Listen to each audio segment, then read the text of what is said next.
जीव का लक्षण क्या है गाथा में सुनाना है। और कोई? हाँ, पीछे कौन सुना रहा है? 2 3 अभी तक किसी ने नहीं, जिसने नहीं सुनाया हो। हाँ, जल्दी खड़े हो जाओ।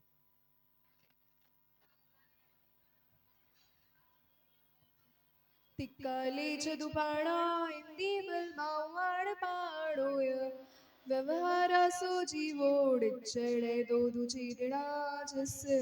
ठीक है।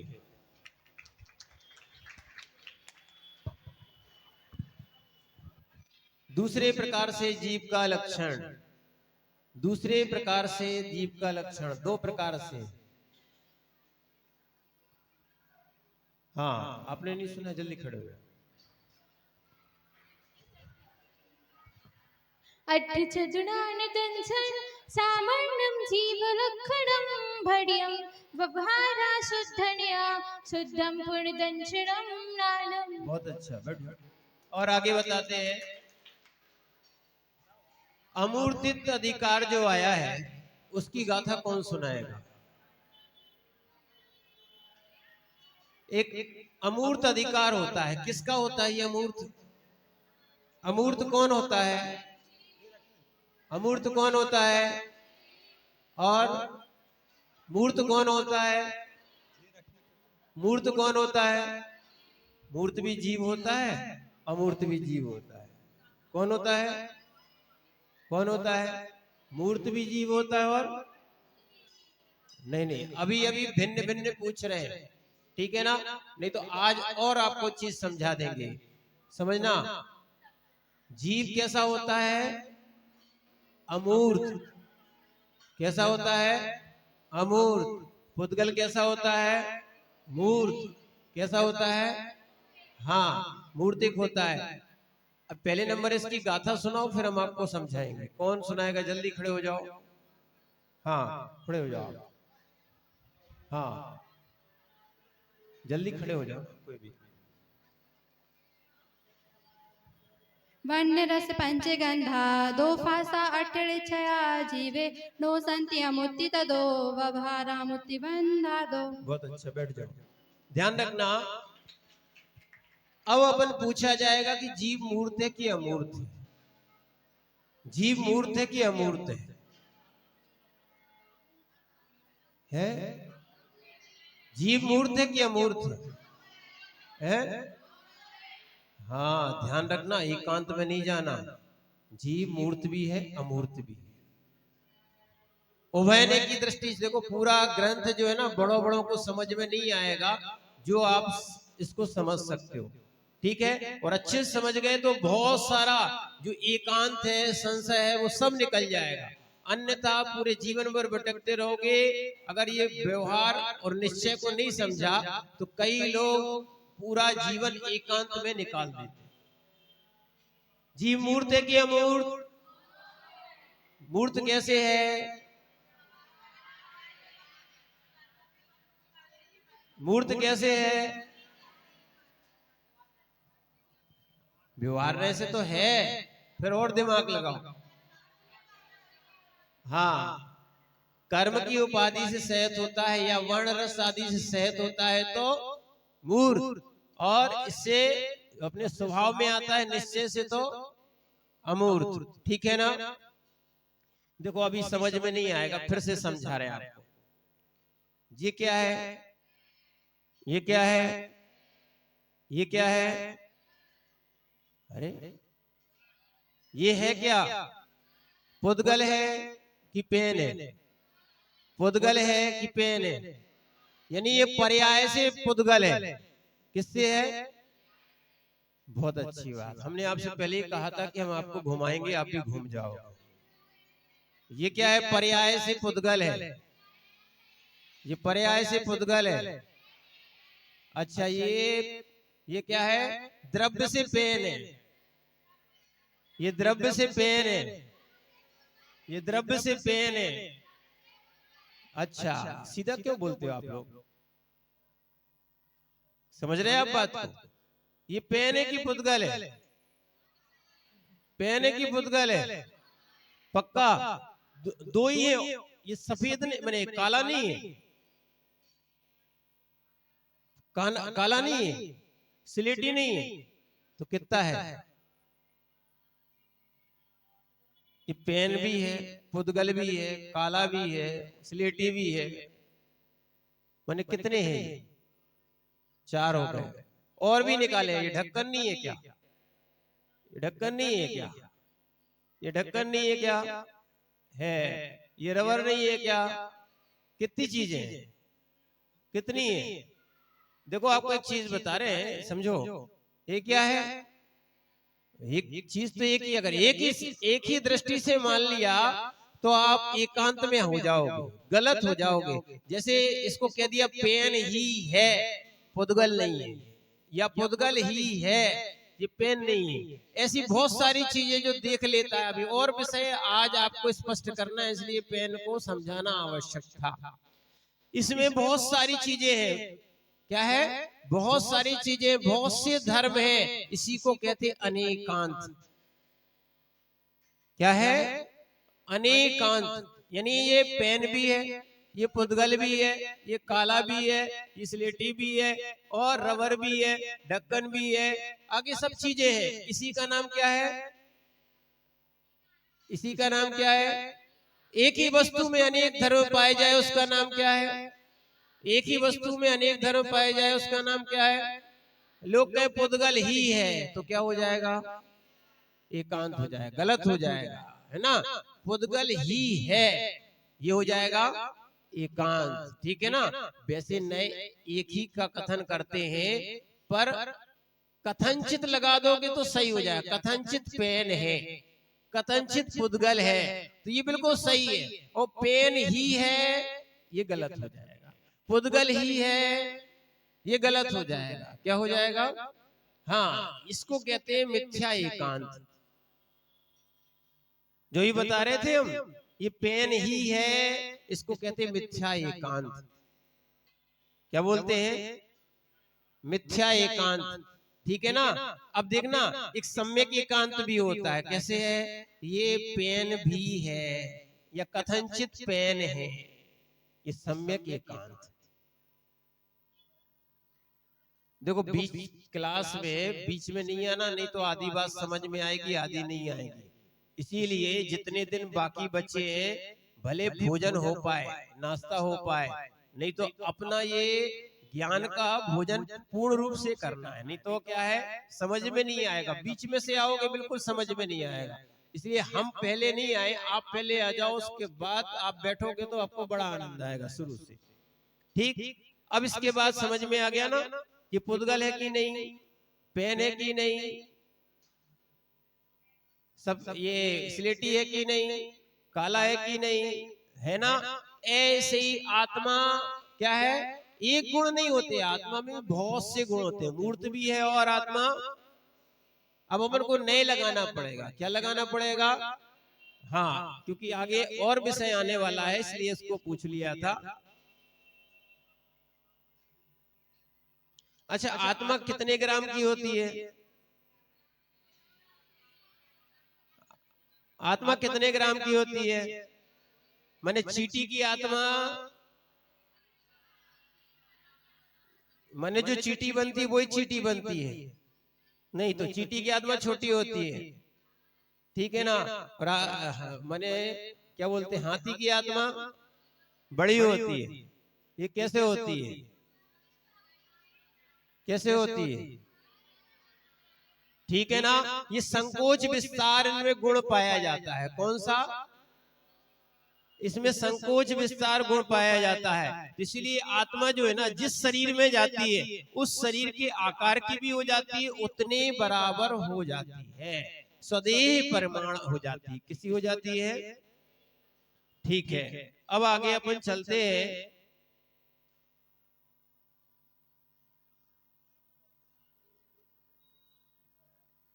कल जो समुद्घात का बताया था वो अभी समझना नहीं, क्योंकि वो लंबा विषय। कभी माने मूल शरीर की बात कर रहे थे, इसलिए उन्होंने कहा था समुद्घात को छोड़कर, यानी असमुद्घात की बात कही थी। अब आगे बताते हैं, कल आपने कहा था, मैंने कल पढ़ाया था, संसार का अधिकार पढ़ाया था, संसारत्व अधिकार था। तो उसमें स्थावर कितने प्रकार के होते हैं, कौन कौन से थे, कौन कौन से होते हैं स्थावर? ठीक। त्रस कितने प्रकार के होते हैं, कितने प्रकार के होते हैं? 4। कौन कौन से? बहुत अच्छी बात। इस प्रकार से क्या हो गए थे? इतना तक तो हो गया था। संसारी जीव 2 प्रकार से होते हैं, और उदाहरण दिया था संख, 2 इंद्री का संख, 3 इंद्री की चींटी, 4 इंद्री का भौरा, 5 इंद्री के मनुष्य, हाथी है, माने चारों गतियों के जीव आ जाएंगे। अच्छा ये बताओ, 4 इंद्री तक कौन सी गति के जीव होते हैं? 4 इंद्री तक कौन सी गति के जीव होते हैं? चारों गतियों माने 4 इंद्री तक कौन सी गति के जीव होते हैं? देव नहीं होते 4 इंद्री, नहीं होते देव, 4 इंद्री नहीं होते। और नारकी पेड़, वहां पेड़ होता कि नहीं, सेमर वृक्ष सुना है हमने, सुना है कि नहीं सुना? वहां पर नरकों में एक सेमर वृक्ष होता है, कोई नारकी उसके नीचे बैठता है, वो उसके पत्ते गिर जाते हैं, उसके तिल तिल बराबर टुकड़े हो जाते हैं, छेटाला में सुना है। तो वहां पेड़ होता है, वो कितने इंद्रिय होता है, कितने इंद्रिय होता है? वो वाला पेड़ एक इंद्रिय नहीं होता है, मालूम है? वो पेड़ भी पंचेंद्रिय होता है। कैसा होता है वो? कोई कोई पेड़ नहीं होता है, ध्यान रखना, नारकी विक्रिया से बना लेता है। वो क्या है, समझ में आ गया ना? तो इसीलिए इस चीज को समझना है। अच्छा, कल है इतनी चीजें समझ ली थी, उसके बाद 14 जीव समास होते हैं, होते हैं कि नहीं होते? कौन कौन से होते हैं, बता सकता है कोई?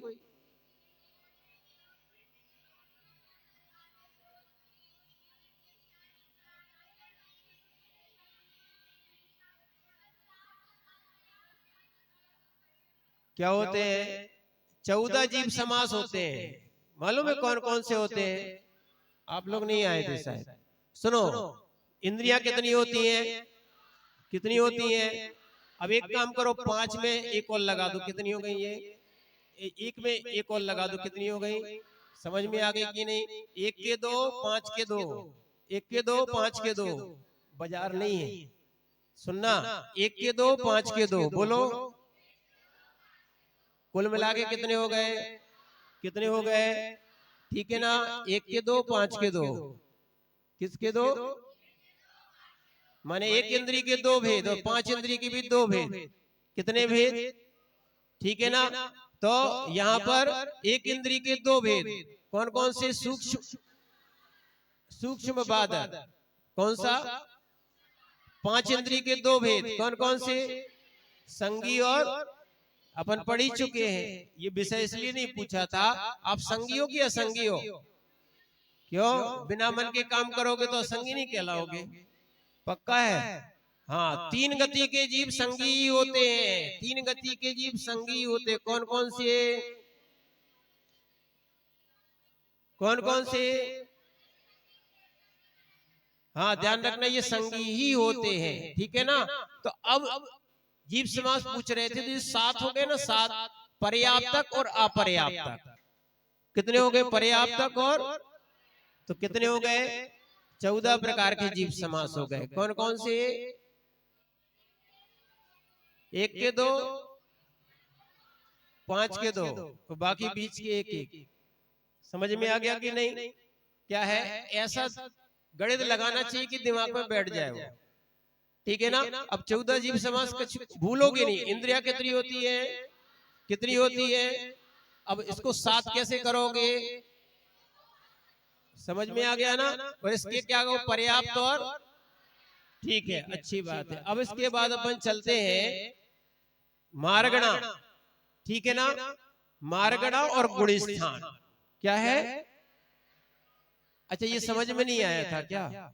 अच्छा, जीव समास की गाथा कौन सुनाएगा? कल की पढ़ी थी, याद की है क्या? नहीं की है, याद नहीं की? चलो कोई दिक्कत नहीं।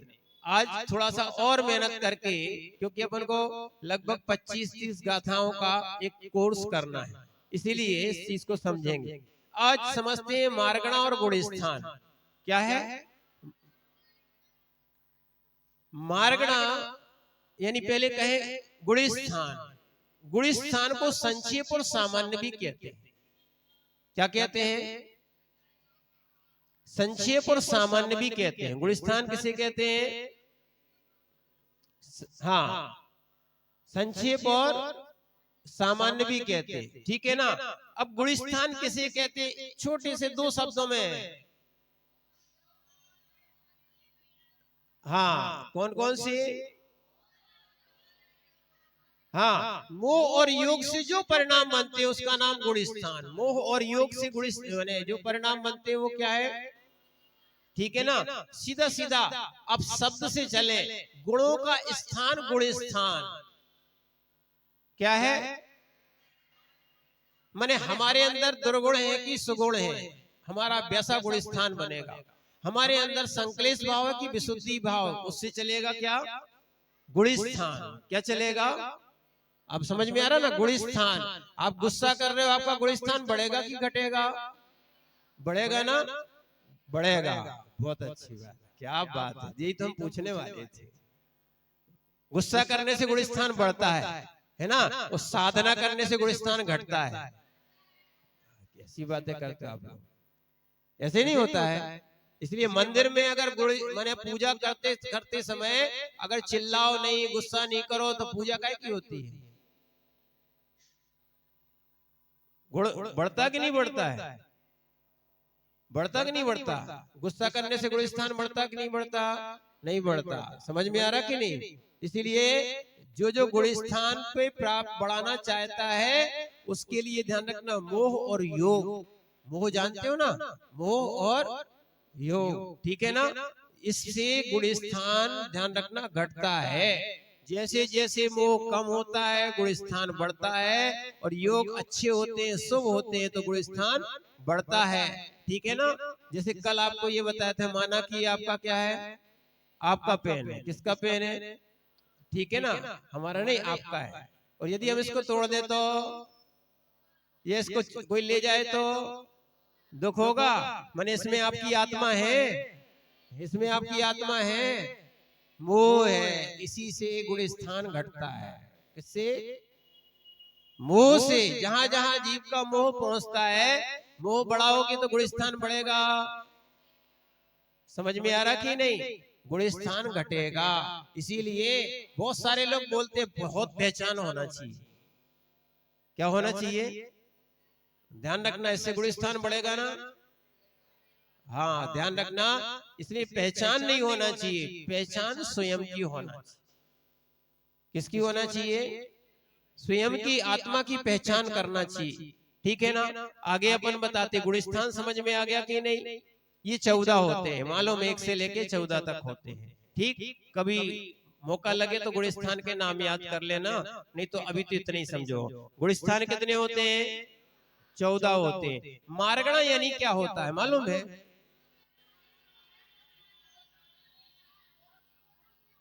क्या?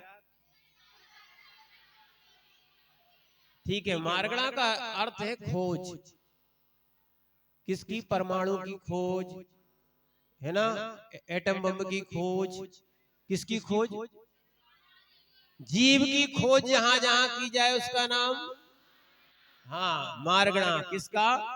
हाँ, मारगणा होती है जीव कहां कहां पर है ना, तो उसको कहते हैं मारगणा। मारगणा यानी खोज, जीव की खोज जहां की जाए वो, हाँ, मारगणा।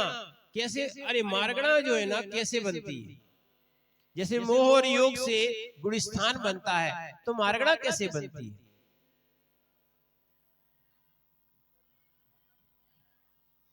बताओ ना।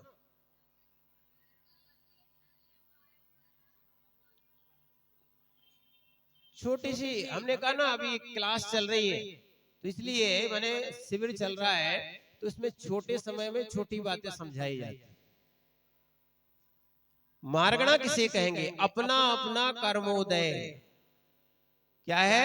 अपने अपने कर्मोदय से मार्गणा बनती है। अपने अपने कर्मोदय से क्या बनती है? मार्गणा होती है। अपना अपना कर्मोदय जैसा होगा उससे क्या होगी? मार्गणा होगी और वहां जीव होगा, उसकी खोज की जाती है। ठीक है ना? चलो, इसको विशेष और विस्तार कहते हैं। मार्गणा को क्या कहते हैं? हाँ, और गुणस्थान को संक्षेप और सामान्य कहते हैं। और मार्गणा को क्या कहेंगे? विशेष और, ठीक है ना? इतना हो गया। अब आपको समझ में आ गया ना कि 14 प्रकार की मार्गणा होती हैं और 14 प्रकार के विण्य संसारी, ये संसार की होती, संसारी की होती हैं। सभ्य शुद्धाऊ शुद्धणया। फिर क्या लिखा है? क्या लिखा था उसमें? सभ्य शुद्धाऊ माने जीव शुद्ध है कि अशुद्ध? इसमें दो पंथ खड़े हो गए, इसलिए हमने पेन का उदाहरण समझाया था। जीव शुद्ध है कि अशुद्ध? कैसे है? कैसे है? नहीं, आप शुद्ध हो कि नहीं?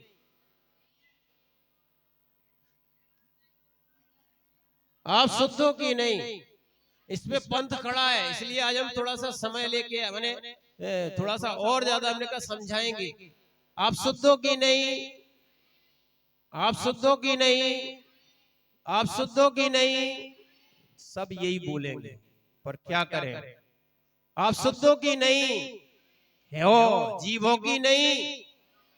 नहीं बोले, वो भी नहीं। कैसे आदमी? जीव हो कि नहीं? है ना? तो जीव शुद्ध है कि नहीं? शुद्ध है कि नहीं? हाँ, जीव शुद्ध ही है। सुन लो, आपको सूत्र लिखा है, क्या बोलते हैं? आलाप पद्धति में सूत्र लिखा है, सूत्र नंबर है 47। कौन सा है? कि कर्मोपाधि निरपेक्ष शुद्ध द्रव्यार्थक ने संसारी जीवा सिद्ध साधक शुद्धात्मा। संसारी जीवा को, संसारी जीव को शुद्धात्मा कह दिया है। क्या कह दिया है? हाँ, एक अलग से ही जीना जीव शुद्धात्मा है कि नहीं? शुद्धात्मा है कि नहीं? है। अब तुम दूसरे पंथ में चले गए।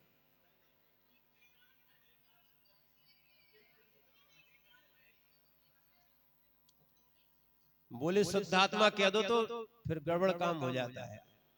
आप शुद्ध हो कि नहीं? शुद्धात्मा हो कि नहीं?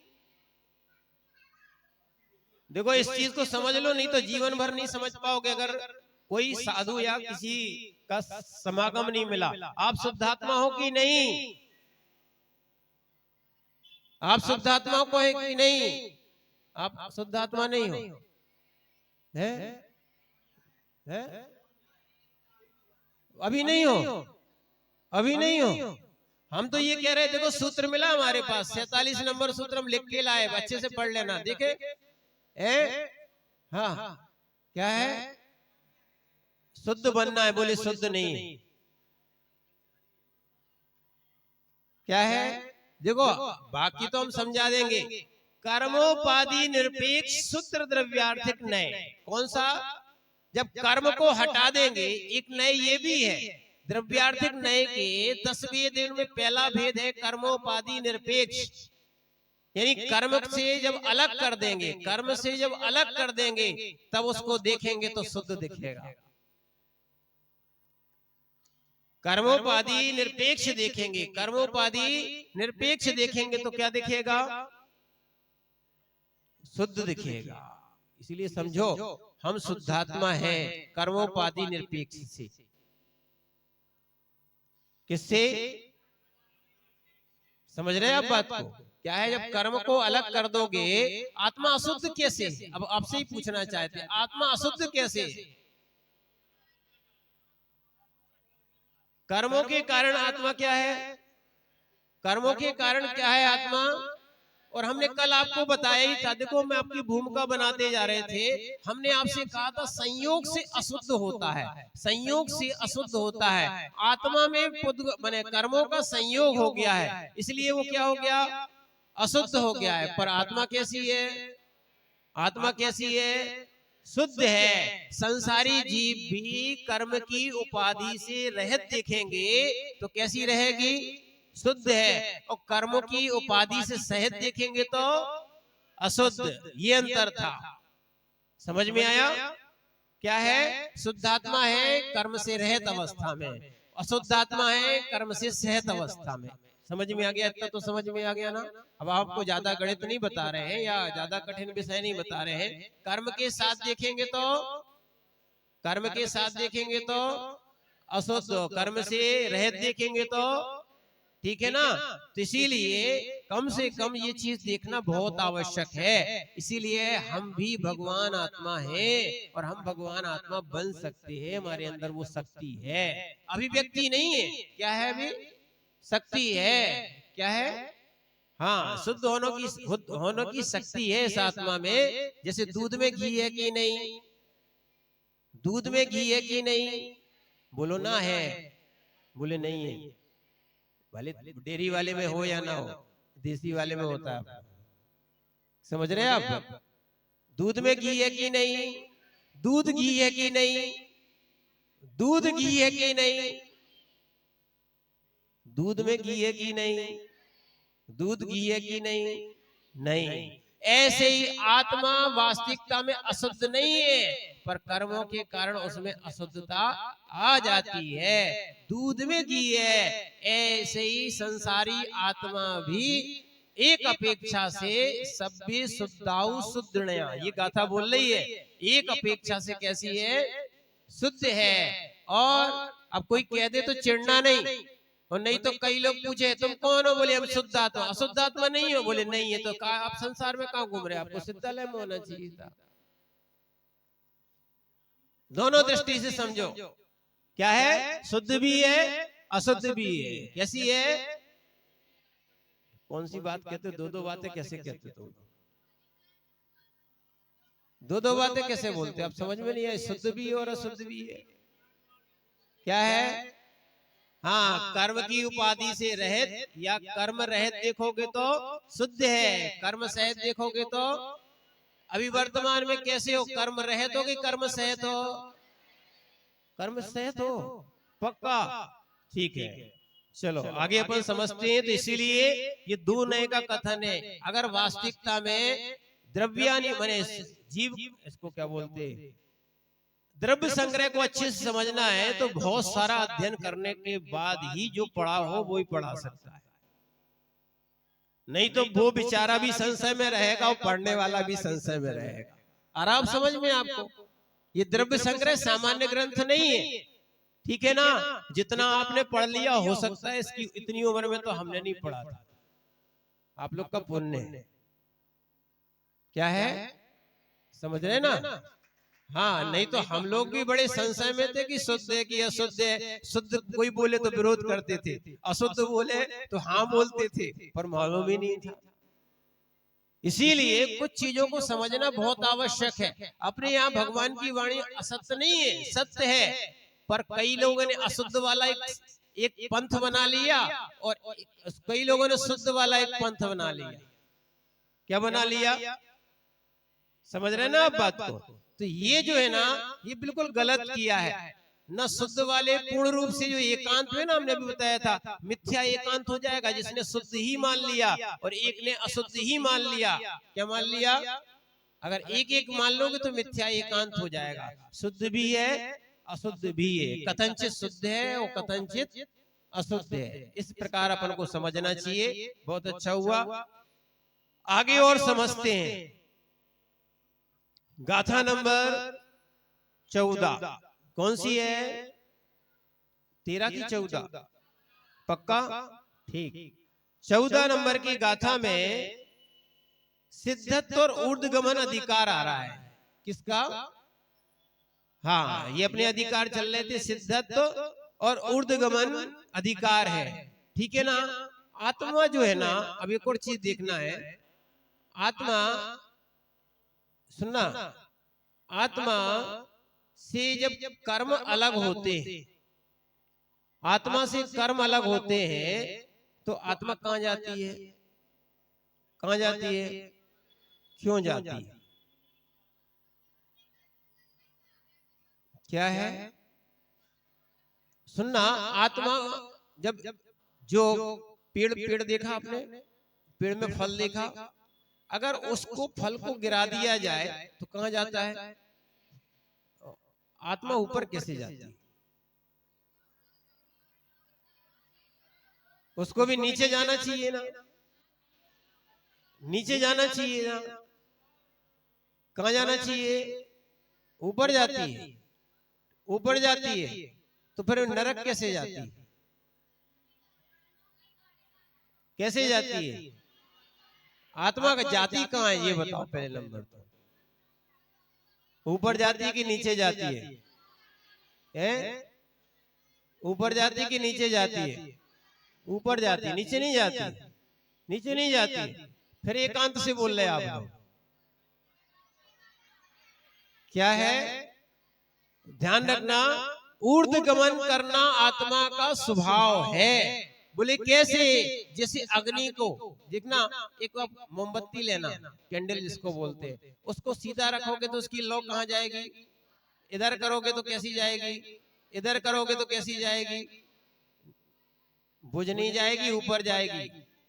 कि कहां जाएगी? ऊपर की ओर जाएगी। कहां जाएगी? ठीक है ना? कहां जाएगी? कहीं भी कर दो। ऐसी आत्मा कहीं भी हो, उसका ऊर्ध्वगमन स्वभाव है। कर्मों के कारण जो होता है नरक आदि में जाती है, पर कर्म से जैसी अलग होती है, कहां जाती है? ऊपर ऊपर जाती है। कहां जाती है? ऊर्ध्वगमन उसका क्या है? स्वभाव है। जैसे ध्यान रखना, एक और उदाहरण दिया है। जैसे आप लकड़ी में कोई चीज, मिट्टी को लपेट दो, क्या कर दो? हाँ, मिट्टी को, और उसके अंदर रख दो क्या? लकड़ी, और उसके ऊपर क्या लपेट दो? और उसको डाल दो पानी में। क्या होगा? क्या होगा? क्या होगा? डूब जाएगी। कब तक डूबी रहेगी? ठीक है ना? जैसी मिट्टी अलग होगी तो ऊपर आएगी। ऐसे ही जीव के जैसे ही कर्म अलग होते हैं, वैसे ही वो अपने स्वभाव में आ जाती है। क्या होती है? जैसे ही उसके कर्म अलग होते हैं तो अपने ऊर्ध्वगमन यानी ऊपर यानी सिद्धालय में पहुंचती है। समझ रहे हैं आप बात को?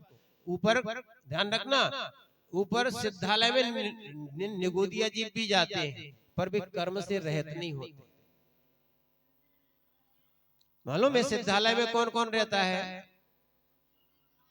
मालूम है कौन कौन रहता है? सिद्धालय में सिद्ध भगवान भी रहते हैं और निगोदिया जीव भी रहते हैं, दोनों एक जगह रहते हैं। मालूम है? निगोदिया जीव काय को रहेंगे? बोले, निगोदिया जीव रहते कि नहीं रहते? सिद्धालय में कौन कौन रहता है?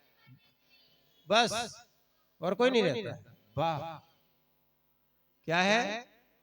निगोदिया जीव भी रहते हैं। मालूम है निगोदिया जीव लोक में ठसाठस भरे हुए, तीनों लोक में। कितने लोक में? 3 लोक कौन कौन से कहलाते हैं? कौन कौन सा? ऊर्ध्व लोक और पाताल लोक, अधोलोक। ठीक है, अच्छी बात है। कितने लोग होते हैं? 3। तीनों में माने सिद्धालय में कौन कौन रहता है? निगोदिया जीव भी वहीं रहते हैं जहां सिद्ध भगवान रहे, वहीं वो भी रहते हैं। ध्यान ना, तो दोनों एक ही जगह रहते हैं, पर एक कर्म से सहित होते हैं और एक कर्म से रहित होते हैं। तो ठीक है, पर दोनों को सुख एक सा नहीं मिलता। दोनों को सुख एक सा, कई लोग बोलते हैं कि महाराज जी हम सिद्धालय चले जाएं तो सुखी हो जाएंगे, इसलिए इस बात को हमने कहा है दोनों को एक जगह सुख एक सा नहीं मिलता। जैसे एक जेल में कैदी भी रहता है और एक जेल में जेलर भी रहता है, दोनों को सुख एक सही होता है ना?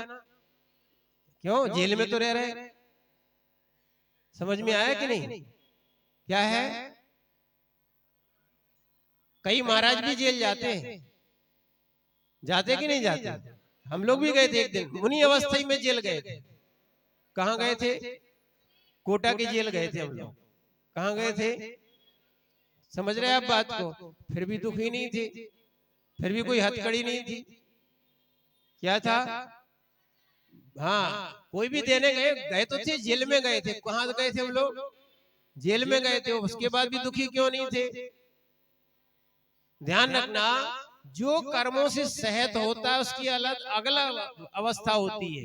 वे कर्मों से माने जो कैदी थे ना वो दुखी थे, क्योंकि वो बंधन में थे। वहां पर हम लोग बंधन में, जेलर भी बंधन में नहीं होता है। ऐसे ही सिद्ध भगवान भी कर्मों के बंध से मुक्त हो गए, इसलिए जो सिद्धों का आनंद है वो वहां पर निगोदिया को आनंद नहीं आता। अब इसी बात को सिद्ध जो बनते हैं इसकी बात यहाँ पर बताया।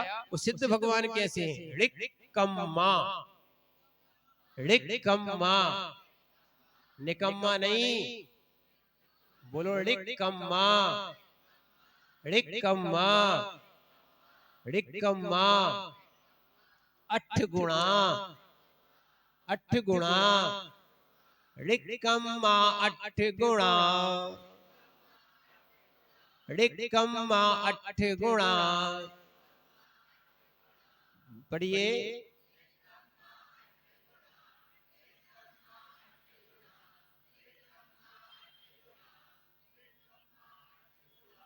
किंचूणा, किंचूणा, किंचूणा, किंचूणा, चरम देह दो सिद्धा। किंचूणा, चरम देह दो सिद्धा। किंचूणा, चरम देह दो सिद्धा। किंचूणा, चरम देह दो सिद्धा। किंचूणा, चरम देह दो सिद्धा। पढ़िए,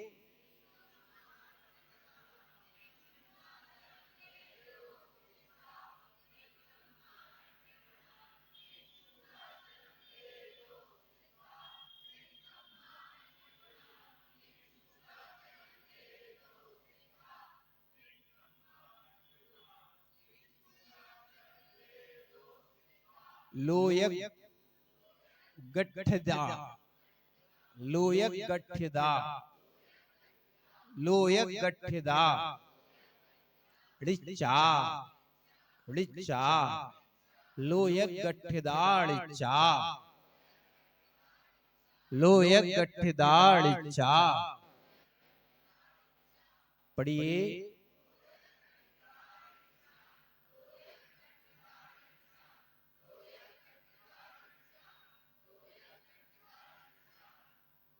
उपाद, उपाद, वैहिम, वैहिम, उपाद, वैहिम, संयुक्ता, संयुक्ता, उपाद वैहिम संयुक्ता। पढ़िए,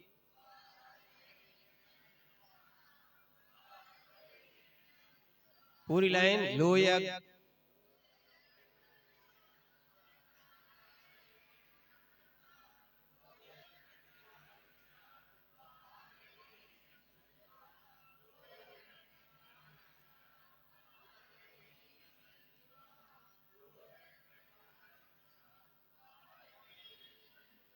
एक मिनट पूरा पढ़िए।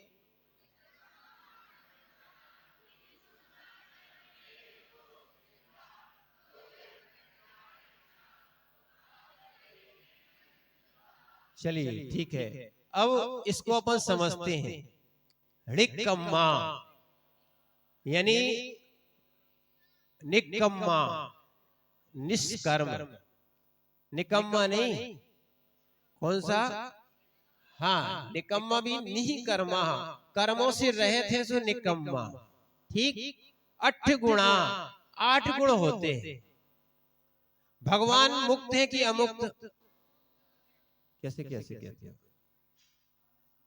सुनना, माने भगवान के, सुन लो, ये 8 गुण आया। भगवान जो है ना, 8 कर्म 6 होते हैं जिनके, फिर अपन इसलिए भजन गाते हैं, निर्गुण और न्यारे बोलते ना। भगवान के गुण बचे ही नहीं है ना।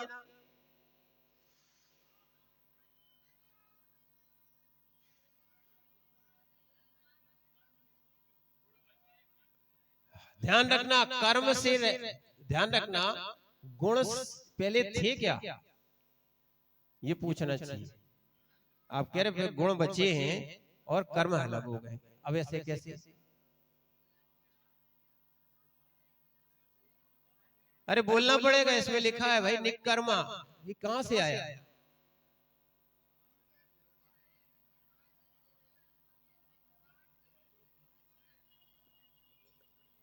अच्छा, दिन में रात होती कि नहीं?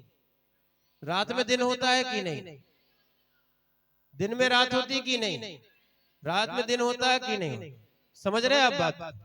ऐसे ही ध्यान रखना, कर्मों के साथ गुण नहीं होते और गुण के साथ कर्म नहीं होते। क्या है? 8 कर्म जैसे ही समाप्त होते हैं और 8 गुण हो सकते हैं। क्या हो जाते हैं? 8 गुण प्रकट हो जाते। अब ये नहीं कहना आपको निर्गुण और न्यारे, क्या बोलना? अनंत गुण वाले। क्या बोलना है? समझ में आ रहा कैसे है? नहीं तो कई लोग क्या है, कॉपी नहीं करो। आप कॉपी करना है तो कम से कम वो ज्ञान तो होना चाहिए आपको। अगर भगवान में गुण नहीं होंगे तो हम पूजेंगे किसको, ये तो बताओ आप। क्या है, अगर भगवान में गुण होंगे, गुणों के कारण ही तो पूजता होती है। अगर मान लो ये पेन है, देखो पेन है कि नहीं है, अगर ये चलता नहीं होगा तो तुम लोगे क्या? महाराज को दोगे क्या? कोई रखेगा क्या? अरे आपका ही पेन है, चलेगा नहीं, अच्छा पेन है ना, रख लिया करो ना। क्या करोगे? माने अगर इसमें चलने का गुण नहीं है तो रखोगे क्या? रखोगे क्या? नहीं रखोगे ना। ये माइक नहीं बोलेगा, ये माइक वाले चलाएंगे क्या? रखोगे क्यों भैया? है? अरे माइक की क्या दिक्कत है, चलेगा तो रखोगे क्या? नहीं रखेंगे ना। ऐसे ही आपको भी समझा रहे हैं, ध्यान रखना, निर्गुण को कोई रखता नहीं है, निर्गुण को कोई पूछता नहीं है। समझ में आ गया ना? निर्गुण को कोई रखता नहीं है, निर्गुण को कोई पूछता नहीं है। भगवान निर्गुण नहीं होते, भगवान सगुण होते हैं, इसलिए लिखा है 8 गुणा। क्या लिखा है? अब आ गया समझ में? भगवान कैसे होते हैं? 8 गुण भी होते हैं और अनंत गुण भी होते हैं, ठीक है ना?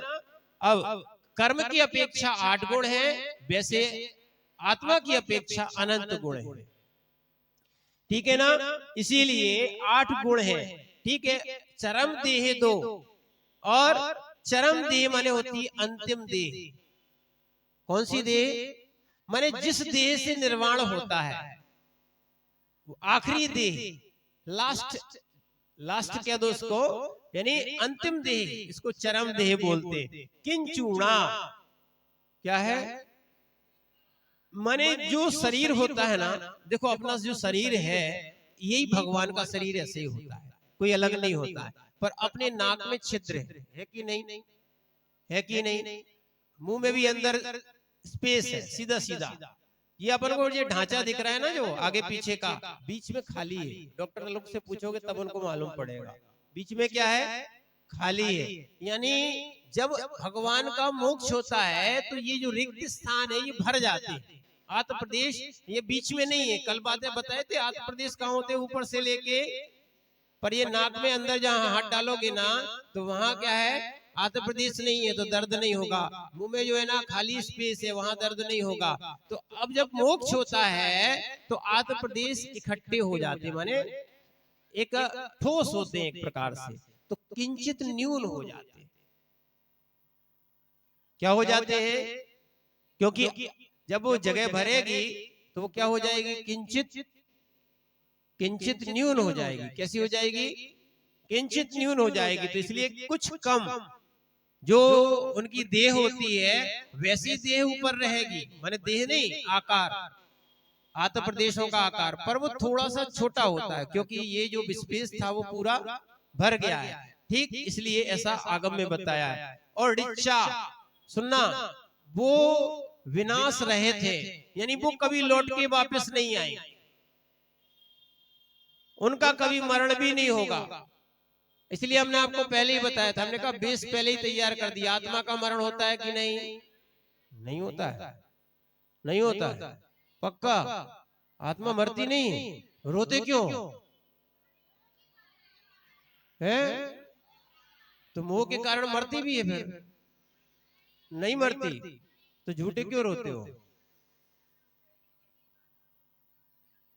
क्या है, समझ में आ रहा कि नहीं आ रहा?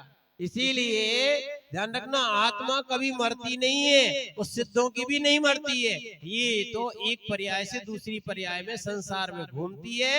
सिद्ध भगवान एक होने के बाद वे कभी विनाश को प्राप्त होने वाले नहीं है। और उपाद वही हिम माने वही, तो संयुक्ता माने उत्पाद व्यय से युक्त है, उत्पाद व्यय से युक्त है।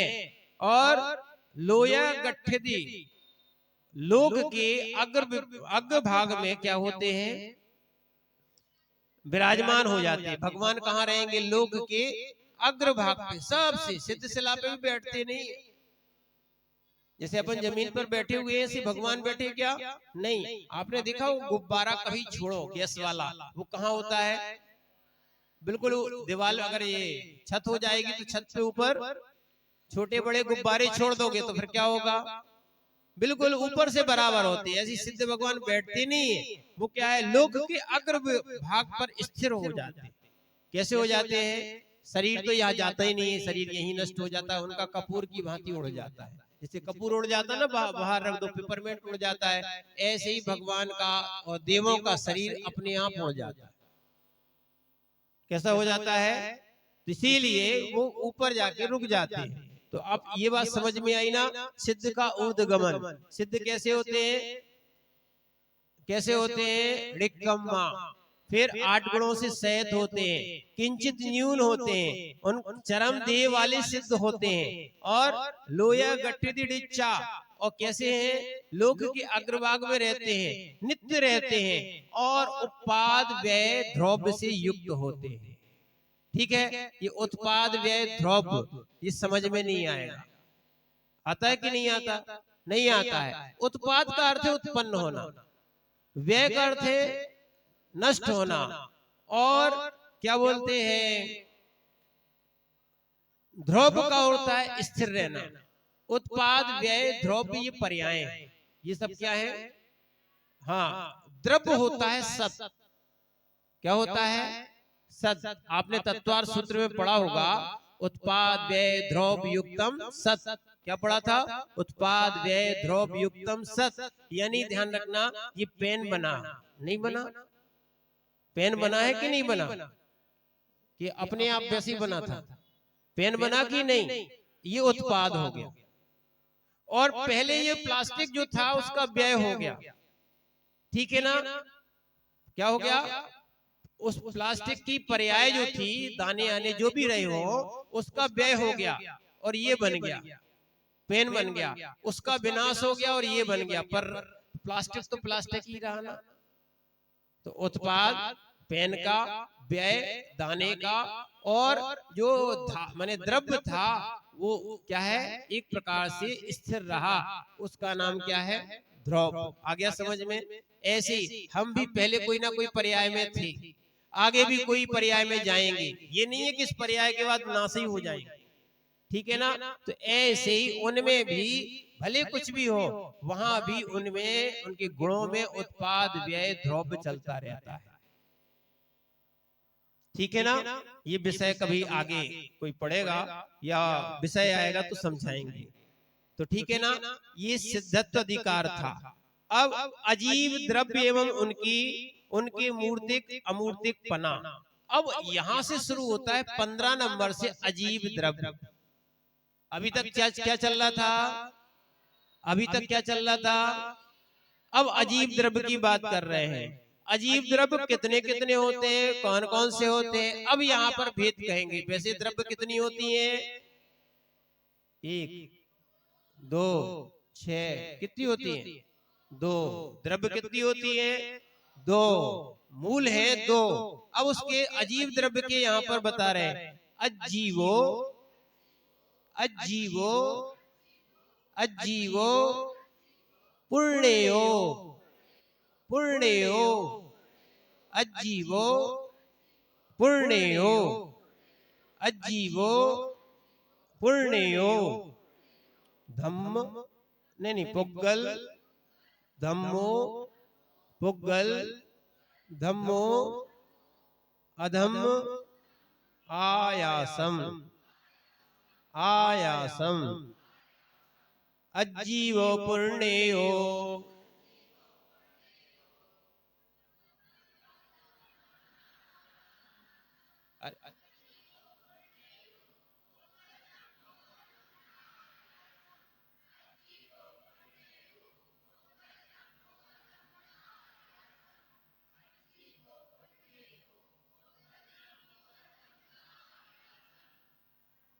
बन जाएगा कालो पुग्गल मुत्तो कालो पुग्गल मुत्तो कालो पुग्गल मुत्तो रूवादी रूवादी गुणो रूवादी गुणो अमुत्ति अमुत्ति रूवादी गुणो अमुत्ति से साधु से साधु से साधु से साधु पढ़िए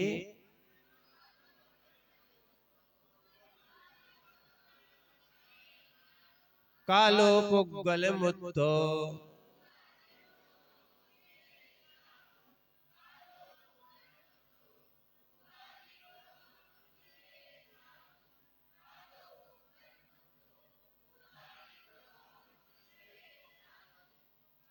देखो पहले अपन ने समझा दिया था, आज इसको ज्यादा समझाने की आवश्यकता नहीं। जिनने सुन लिया था उनको बहुत जल्दी समझ में आएगा।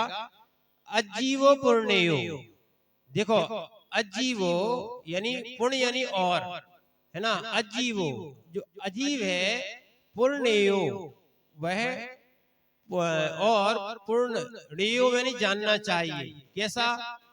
पुग्गल धम्म अधम्म आयास और काल। अजीब द्रव्य कितनी है? पुद्गल धर्म अधर्म आकाश और काल। कितनी है? कितनी है? फिर से बोलो, कौन कौन सी है? हाँ, अजीब द्रव्य के 5 भेद हैं। अजीब द्रव्य के कितने भेद हैं? कौन कौन से? ठीक है ना, काल, ये सब है ना। फिर आगे बताया पुग्गल मुत्तो, क्या बताया था? हाँ, पुद्गल जो है ना मूर्तिक होता है। अब आया समझ में पुद्गल कैसा होता है? और रूपादि गुणों, वो रूपादि गुण से सहित होता है। इसलिए रूपादि गुण कौन कौन से थे? रूपादि गुण कौन कौन से थे? वर्ण रस पंचगंधा, आ गया ना जो अपन ने पढ़े थे। वर्ण रस गंध पंचा दो भाषा अट्ठड़ेचया जीवे, ठीक है ना। ये वाली चीजें जो थी ना, वर्ण रस गंध और स्पर्श, कौन कौन से होते हैं? हाँ, जो भी पुद्गल होता है उसमें 4 चीजें होती है। कौन कौन सी? कौन कौन सी? इसीलिए लिखा है पुग्गल मुत्तो, पुद्गल मूर्तिक कहलाता है। पुद्गल कैसा कहलाता है? मूर्तिक। रूपादि गुणों, वो रूपादि गुण के कारण कहलाता है। अमुत्ति से साधु, और जो अमूर्तिक होते हैं उनमें ये चीजें नहीं पाई जाती हैं। कौन कौन में? कौन कौन में? यानी पुद्गल को छोड़ दो अब। हाँ, जीव को अगर लेते हो तो जीव भी आ गया। पुद्गल को छोड़ दो तो 5 द्रव्य में से 4 द्रव्य। कौन कौन सी? ठीक है ना। धर्म अधर्म आकाश काल, ये कैसी है? मूर्तिक है कि अमूर्तिक? ध्यान रखना, जब जीव मूर्तिक और अमूर्तिक हो सकता है तो 4 द्रव्य मूर्तिक अमूर्तिक नहीं हो सकती क्या? हो सकती है, आपके मन से हो सकती है। क्या है? मैंने आप भी धुआं में लठ मारो। क्या है? हमने आपसे कहा था हम आपको संशय में डालेंगे, आपको दृढ़ निश्चय होना चाहिए। जब चार द्रव्य जो है ना, जीव और पुद्गल, मूर्तिक अमूर्तिक दोनों हो सकता है, तो ये चार द्रव्य जो है ना, मूर्तिक यानी मूर्तिक अमूर्तिक हो सकती कि नहीं? क्यों नहीं हो सकती? क्यों नहीं हो सकती?